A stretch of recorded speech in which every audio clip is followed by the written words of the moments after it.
Karibu kutazama kile ambacho nimekuandalia kwa siku hii ya leo. Kocha mkuu wa Yanga Pedro amesisitiza kuwa hataki kuona makosa yaliyojitokeza katika mechi ya kwanza dhidi ya Mbeya City yakijirudia wakati kikosi chake kinapokutana tena na wapinzani hao katika mchezo wa mzunguko wa pili wa Ligi Kuu Tanzania Bara. Yanga itakuwa wenyeji wa mchezo huo utakaopigwa Alhamisi Aprili 16, 2026 katika uwanja KMC Complex uliopo Mwenge jijini Dar es Salaam, ambapo wanatarajia kutumia vema faida ya uwanja wa nyumbani. Akizungumza kuelekea mchezo huo, ameweka wazi dhamira ya timu yake kuibuka na ushindi, akisisitiza kuwa nidhamu katika kila idara uwanjani ndiyo itakayobeba mafanikio yao. Kocha huyo ameeleza kuwa kikosi chake kiko katika hali nzuri na kimejiandaa kikamilifu, huku akionyesha imani kubwa kwa wachezaji wake. Ameongeza kuwa wako tayari kimwili na kiakili kupambana dhidi dakika ya mwisho ili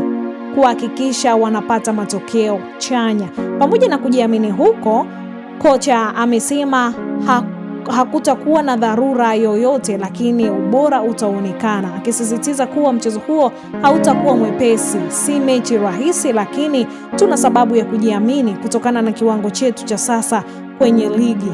Kuhusu safu ya ushambuliaji, kocha huyo amewataka wachezaji wake kutumia ipasavyo kila nafasi watakayoipata, akieleza kuwa mabao ya mapema yatawapa utulivu na kuwavuruga wapinzani. Umakini mbele ya mlango utakuwa silaha yetu kubwa. Kwa upande wa safu ya ulinzi, ametoa maelekezo ya kuhakikisha hakuna nafasi zinazotolewa kirahisi kwa wapinzani, akitaka mabeki kucheza kwa umakini na mshikamano mkubwa ili kudhibiti mashambulizi yote. Yanga inaingia katika mchezo huo ikiwa na morali ya juu na ari ya ushindi, huku kocha akiamini kuwa kila mchezaji akitimiza wajibu wake ipasavyo, basi watakuwa na nafasi kubwa ya kupata pointi 3 na kuendelea kujiimarisha katika mbio za ubingwa. Endelea kusubscribe, kushare, kulike pamoja na kucomment.